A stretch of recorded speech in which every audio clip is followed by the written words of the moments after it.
get pumped up, just like a pep rally, and leave church excited. And as soon as all of the excitement wears off, right back deep where you started.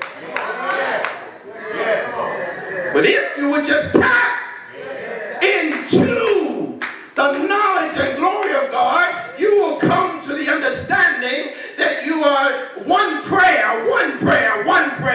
away from a miracle, one step away from a breakthrough. Oh, glory to God. You just don't understand how close you are to getting what God has for you. I wish somebody up in this room would just simply leap to your feet and just say, glory!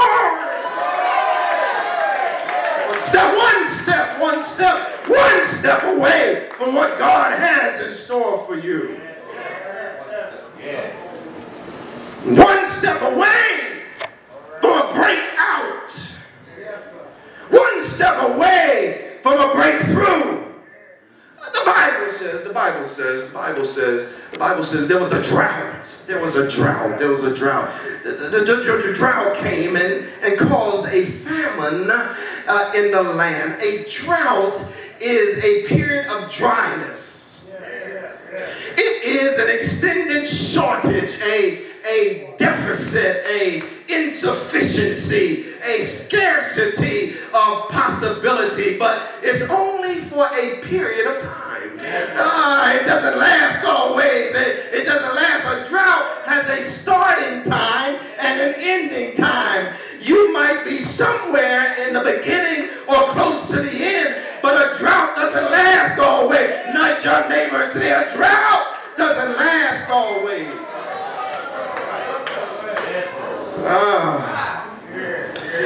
The Bible brings us into a period of drought.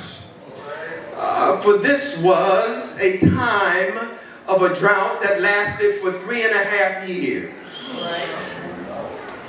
And it's noteworthy. A few things are noteworthy here, and I'm not going to be before you a whole lot longer, but it's noteworthy.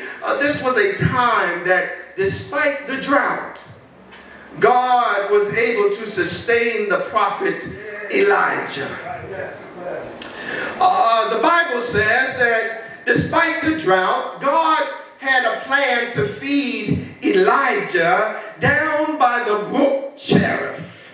And there he was going to be fed by the blackbird called a raven.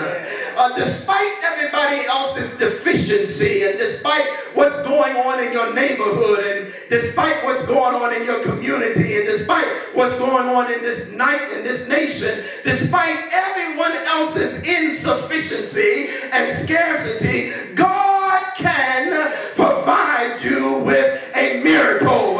Touch your neighbor and say, I know he's right, because even when I didn't have it, God supplied it. Even when I didn't know which way to go, God showed me. Even when I didn't know what was up or what was down, God brought me through. Do I have some people up in here that just believe that God is able?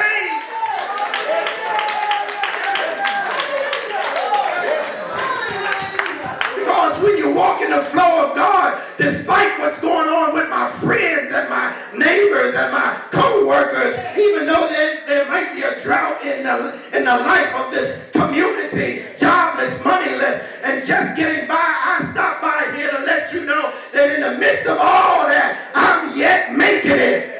That's my testimony. I'm yet making it. I'm making it. Nobody thought you were going to make it through because you were on the unemployment line. Nobody thought you were going to make it because you didn't have a whole lot of money. Nobody thought you were going to make it because now you're in a different situation. But God kept you. Touch your neighbor and say, God kept me. God kept me. He kept me. God, the Bible says, will supply all my needs according to his riches and glory. Tiptoe, watch this, tiptoe over to somebody and just tell them that God is able. Just tiptoe real quick over to somebody. Tell them that God is able.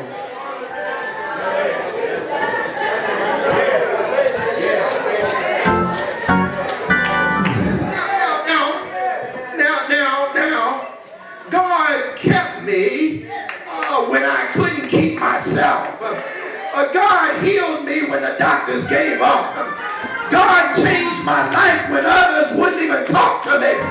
Oh, God is able. Do you believe God is able? Does anybody know what I'm talking about? He kept me. He kept me in my right mind. He kept me in my present health. He kept me when others gave up. Touch somebody and say, He kept me.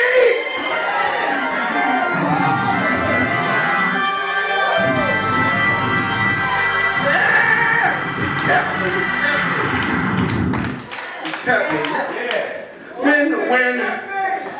When you hear and obey God and trust Him, unusual and uncommon results can occur. Now, 7 means to be full, to be abundant. 7 means to have completeness. 7, somebody shout 7.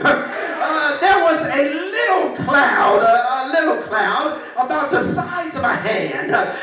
But baby, when the drought is over, you're going to receive an outpouring of blessing. It may start out looking like a little bit. It may start out looking like just the size of your hand. But God's going to release a great blessing in your life. It may start out small, but after a while,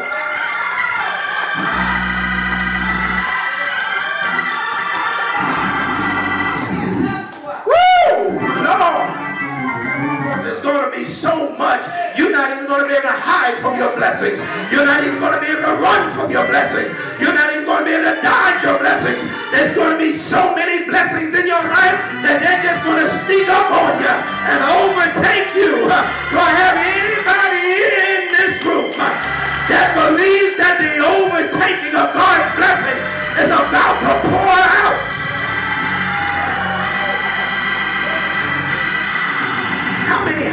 How many of you have been kept doing your drought? How many people have been kept doing all of this nonsense? How many people have just been kept? It may not have been a whole lot, but God kept you. It may not have been everything, but God kept you. Do I have a witness in this room? We are going to sow. Somebody say sow. Sow. No, not S-O, S-O-W. Sow. Give into this ministry an uncommon donation, an uncommon gift. Now, if God has kept you and you believe that there is an uncommon favor in store for you, I need some folks to join us in giving an uncommon gift to the ministry. I'm not asking for it right now. Don't start going for your pocketbooks. Not because, and listen, I don't want you to give it because I'm asking. All right, then. All right. I want you to give it because you believe God. You believe God so much. Those that are listening to us on the internet, you believe God so much for an uncommon financial breakthrough and miracle that you're willing to give an uncommon gift to the ministry. Here's what I want you to do. Those of you that are here. Now, it has to be uncommon. It can't be the same old stuff. It can't be the same old way.